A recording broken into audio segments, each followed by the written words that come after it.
Mark and Angela seemed like the perfect couple, but behind closed doors, secrets and lies were building toward a night of fire, murder, and betrayal that no one saw coming. Mark and Angela's life looked flawless to anyone who passed by their quiet suburban neighborhood.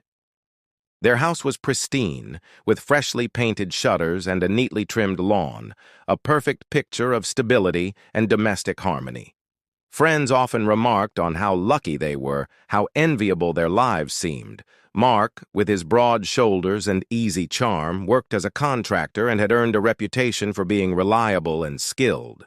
He appeared to be the ideal provider, and his steady income supported a comfortable lifestyle that many of their neighbors admired. Angela, with her warm smile and soft-spoken nature, worked as a nurse, dedicating long hours to caring for others. People often assumed that someone like her, with compassion written into every gesture, would naturally have the perfect home and family life. On the surface, they seemed untouchable, a couple who had it all: stability, beauty, and the illusion of happiness. But the reality behind closed doors was far darker. Their marriage, once filled with laughter and shared dreams, had begun to crumble under the weight of unspoken frustrations and mounting pressures. Mark's charm masked a growing impatience and anger that he directed toward Angela in subtle but unmistakable ways. The late nights he claimed were spent at work were often spent gambling, and the debts he accumulated were growing faster than anyone could notice. Angela had started to pick up on the small inconsistencies: the hurried excuses, the hidden receipts, the avoidance of certain topics. She had begun to question her husband's honesty and the life they had built together. There was a tension in the house that neighbors could not see, a quiet unease that lingered in the air like smoke. Angela's growing unease collided with Mark's desperation. He realized that if she discovered the full extent of his financial troubles or his secret habits, she might leave him. The thought of divorce filled him with panic. Losing Angela meant not only losing the life he had carefully constructed, but also losing the illusion of control he clung to so tightly. Mark was terrified that she would expose his weaknesses, unraveling the image of the perfect couple he had worked so hard to maintain. Each passing day made him more volatile, more willing to consider drastic measures to ensure that his life remained intact, regardless of the cost to anyone else. In public, they continued to present the perfect facade. At social gatherings, they smiled, laughed, and exchanged affectionate gestures that hid the growing distance between them. Friends who visited the house noticed nothing amiss, only the appearance of domestic bliss. But inside, the walls held the weight of secrets and simmering resentment. Angela was quietly planning her next steps, unsure whether to confront her husband or to quietly remove herself from a marriage that had begun to feel suffocating. Mark, aware of her intentions, felt the tightening grip of fear and anger, emotions that he struggled to conceal behind his calm exterior. The illusion of perfection was fragile, held together by unspoken threats and invisible cracks. The world outside saw a couple who had it all, but the truth was far more complicated and far more dangerous. The tension in the house was a quiet storm, building silently, a storm that neither of them could fully control. It was a storm that would soon erupt in ways no one could have imagined, shattering the life they had so carefully constructed and leaving a trail of questions, suspicion, and ultimately, tragedy. Mark's fear, Angela's growing awareness, and the unbearable pressure of secrets created an atmosphere thick with tension, a prelude to a night that would change everything.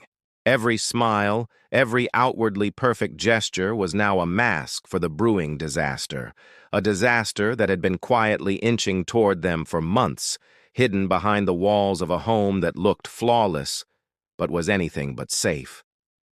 The night of the fire began like any other, cold and still, with frost clinging to the edges of the windows and a thin layer of ice on the driveway.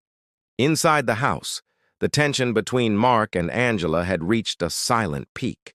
Every creak of the floorboards, every whisper of wind through the cracks in the walls seemed louder than usual, echoing through the rooms like a warning. Outside, the neighborhood slept under the faint glow of streetlights, oblivious to the storm about to break within the walls of what had once seemed the perfect home. The fire itself started in a way that no one could have predicted, sudden and consuming, a roar that shattered the quiet of the night. Flames licked at the walls, devouring the furniture and twisting smoke into thick, choking clouds. The fire alarm blared, a piercing sound that cut through the chaos, signaling danger even as the blaze grew too fast to control. Neighbors stumbled from their beds, drawn outside by the orange glow and the smell of burning wood and plastic, their faces etched with fear and disbelief. Firefighters arrived quickly, engines screaming down the street, hoses unfurling, and water arcing through the night sky to meet the inferno. They moved with practiced precision, battling the fire with both courage and exhaustion, knowing that any delay could cost lives. Smoke was so thick that it clawed at their eyes and lungs, but they pushed forward, determined to find anyone who might still be inside. The flames cast a hellish light over the neighborhood, turning the familiar into something unrecognizable. A landscape of shadows and fire that made it hard to imagine that only hours earlier, the street had been calm and quiet. Inside the burning home, the devastation was nearly total. The structure groaned and shifted as the fire consumed supports and beams, walls buckling and windows shattering. Among the wreckage, firefighters discovered the charred remains of Angela, her body partially hidden beneath collapsed furniture and blackened debris. At first, it seemed to be a tragic accident, a result of a candle or faulty wiring gone horribly wrong. Mark's performance outside was convincing. He cried, clutched his face, and trembled, a picture of grief that seemed to match the destruction around him. Friends and neighbors murmured their sympathy, believing that a cruel accident had taken a life that was too young, too full of promise. But as investigators examined the scene, subtle details began to emerge that challenged the story of an accident. Burn patterns were unusual, with traces that suggested accelerants had been used, a fact that immediately set off alarms in the minds of the fire investigators. The way the flames had spread, the intensity in certain corners of the house, and the odd absence of damage in other areas painted a picture far different from a random fire. Smoke and soot were found in patterns inconsistent with a simple electrical malfunction, hinting at the deliberate nature of the blaze. The evidence suggested that someone had wanted the fire to appear accidental while concealing a darker reality. Mark's calm grief began to feel rehearsed under the scrutiny of the investigators. Every move he made, every tear he shed, was being analyzed and cross-referenced with the physical evidence left behind. The fire that had seemed like a sudden, uncontrollable tragedy now carried a shadow of suspicion, a question that loomed over the neighborhood. Could this devastation have been deliberately created? The answers were buried in the ashes, waiting for the investigators to piece together the truth, a truth that would prove far more horrifying than anyone could have imagined. As investigators began to piece together the events leading up to the fire, inconsistencies in Mark's story started to emerge. At first, his grief appeared genuine, a man devastated by the loss of his wife in a sudden, tragic accident. But the closer detectives looked, the more contradictions they discovered. Security cameras from a nearby gas station revealed footage of Mark filling a container with an unknown liquid just hours before the fire started. The timestamp was damning, showing him alone, hurried, and careful to avoid being directly seen by the cameras. At the same time, his bank records revealed overdue debts and several large, unexplained withdrawals, painting a picture of a man under financial pressure. Investigators began to see a motive beyond desperation or misfortune: insurance. Angela's life insurance policy was substantial, far more than what their current debts might suggest, and it suddenly became clear that the fire might have been intended as a cover for a murder. The autopsy report deepened the suspicion. Angela had blunt force injuries on her skull, injuries that could not have been caused by the fire. She had been struck before the flames even began, a violent act that left her already dead by the time the house ignited. Investigators realized that the fire wasn't an attempt to escape a sudden accident, but rather a calculated effort to destroy evidence. Every detail was now scrutinized. The placement of debris, the unusual burn patterns, and the accelerant traces that pointed to deliberate ignition. Mark's careful construction of a grieving husband persona began to crumble under the weight of forensic evidence. Detectives interviewed neighbors, piecing together fragments of what they had seen and heard. Some had noticed Mark acting strangely in the days leading up to the fire, making late-night trips, behaving nervously, avoiding eye contact. Others remembered hearing arguments that seemed louder and more violent than ordinary disputes, sounds of tension that had gone unnoticed at the time. When combined with the financial pressure and evidence from the scene, a clear narrative began to emerge. Mark had planned the murder, using the fire as a means to erase the truth and profit from his wife's death. The more the investigators uncovered, the more they saw the meticulous planning behind the crime. Mark had prepared for the fire, carefully choosing accelerants, timing the ignition to maximize destruction, and crafting a story of accident and grief that he could present to friends, neighbors, and authorities. But even the best-laid plans leave traces, and the forensic team found microscopic evidence of blood in the garage where Angela was likely attacked, fibers on his clothing that did not match the fire, and residues of accelerant on his shoes. Each discovery chipped away at the facade of innocence he had so carefully maintained. Mark's behavior during questioning further raised suspicion. He hesitated, contradicted himself on small details, and sometimes appeared too composed, as if calculating his words. Detectives noted the absence of genuine emotion when recounting the events leading to the fire.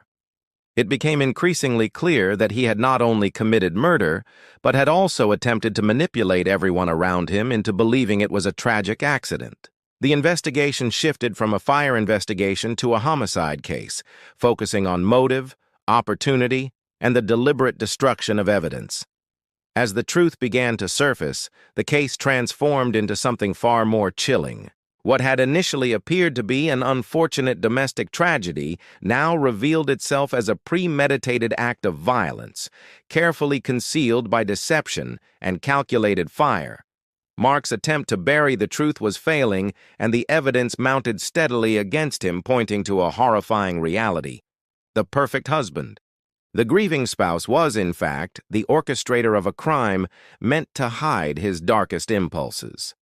Mark's attempts to cover his tracks grew more desperate as the investigation closed in on him. He meticulously cleaned his truck, scoured his home for anything that might connect him to the crime, and disposed of clothes he believed were tainted with evidence. He deleted messages from his phone, erased call logs, and tried to remove any trace of the financial pressures that had motivated him. He even staged the house for the fire scene to appear more consistent with an accident, moving furniture and covering scorch marks to mislead investigators. Every action was calculated, every gesture designed to reinforce the image of the grieving husband, but forensic science and careful observation began to unravel his plan. Investigators found accelerant residue on the soles of his boots, microscopic particles that could not be disguised or removed. Blood traces in the garage matched Angela's DNA, linking him directly to the space where she had been attacked before the fire. Fire investigators noted the placement of furniture and the direction of the flames, concluding that the fire had been deliberately ignited in multiple spots to make it appear chaotic, a tactic that only someone with knowledge of fire behavior could execute. Even with his meticulous cleaning and staging, the evidence spoke louder than his carefully constructed performance. Neighbors' observations added another layer of suspicion. Several reported hearing loud thuds and crashes in the house the night before the fire, along with raised voices and what sounded like a struggle. At first, they had dismissed it as a domestic disagreement, but when combined with forensic findings, these reports painted a vivid picture of the final hours of Angela's life. Mark's solitary trips, late-night activities, and nervous demeanor in the days prior to the fire now seemed sinister rather than mundane. Investigators began to reconstruct a timeline of events that suggested premeditation and methodical execution, a plan that Mark had thought would leave no trace but instead created a trail of evidence that led directly to him. Financial records added a motive that could no longer be ignored. Mark had recently taken out loans and made significant withdrawals that coincided with Angela I.'s life insurance policy, suggesting that the fire and murder were intended to resolve his debts and provide him with immediate financial gain. Detectives connected the dots between the stress of his financial situation, Angela's growing independence, and potential plans to leave him, and the fatal decision he made to control both outcomes. The pieces formed a clear picture of a man who had calculated every step, believing that his outwardly perfect demeanor could shield him from suspicion. As investigators confronted the reality of his actions, it became clear that Mark's facade of grief was a thin mask, easily penetrated by the evidence. The fire, meant to obscure the truth, had ultimately illuminated the extent of his crime. His attempts to bury his wife's murder failed not because of luck, but because the details of human behavior, forensic evidence, and observant neighbors were impossible to erase. Every action he had taken to manipulate the scene, every effort to mislead the authorities, only reinforced the conclusion that this was a deliberate, calculated act of violence. Mark's world, once carefully controlled, began to crumble under the weight of scrutiny. The fire that was supposed to conceal his crime instead exposed him, revealing a truth too horrifying for the neighborhood to ignore. The meticulous efforts to hide his guilt were now evidence of premeditation, proving that behind the facade of a devoted husband was a man willing to commit the unthinkable to preserve his own life and interests. The reality of Angela's murder became undeniable, and the investigation entered its final, relentless phase, focused on bringing the truth fully into the light. The trial of Mark captured the attention of the entire town, and the courtroom was filled with a tense atmosphere that reflected the gravity of his crimes. Prosecutors presented a carefully constructed case, laying out every piece of evidence that tied him to Angela's death. Security footage, bank records, autopsy results, and witness testimonies combined to form an overwhelming picture of premeditation. Each detail painted Mark not as a grieving husband, but as a man driven by greed, desperation, and a calculated willingness to destroy the life of his wife to protect his own. The prosecution emphasized the deliberate nature of the fire, the blunt force trauma Angela suffered before the flames, and the intricate steps Mark had taken to erase his involvement. Every point was designed to dismantle the image he had projected to the outside world and reveal the chilling reality of his actions. The defense struggled to counter the mounting evidence. They attempted to argue that the fire could have been accidental, that the financial pressures were not sufficient motive for murder, and that the evidence was circumstantial. They highlighted Mark's emotional displays after the fire, portraying him as a man who had suffered a tremendous personal loss. But the jury's attention was drawn to the consistency and precision of the forensic analysis, the digital footprint of his suspicious activities, and the witness accounts of the struggle and late-night movements that directly contradicted his version of events. The defense's narrative of innocence began to unravel under the weight of fact and meticulous investigation. During the trial, the prosecution exposed the full extent of Mark's manipulation. They detailed his attempts to clean the truck, dispose of evidence, and stage the fire, showing a chilling level of forethought and calculation. They described the accelerant residue on his boots, the blood traces in the garage, and the strange burn patterns in the house, each point illustrating that the fire was not just a cover-up, but a deliberate attempt to erase Angela's murder. As the evidence accumulated, it became impossible to view Mark as anything other than the orchestrator of a calculated crime. Public interest in the case intensified as the trial progressed. The community struggled to reconcile the image of the charming, dependable man they had known with the actions revealed in court. Friends and neighbors expressed shock, disbelief, and sorrow, recognizing that the life they had envied was built on deception and violence.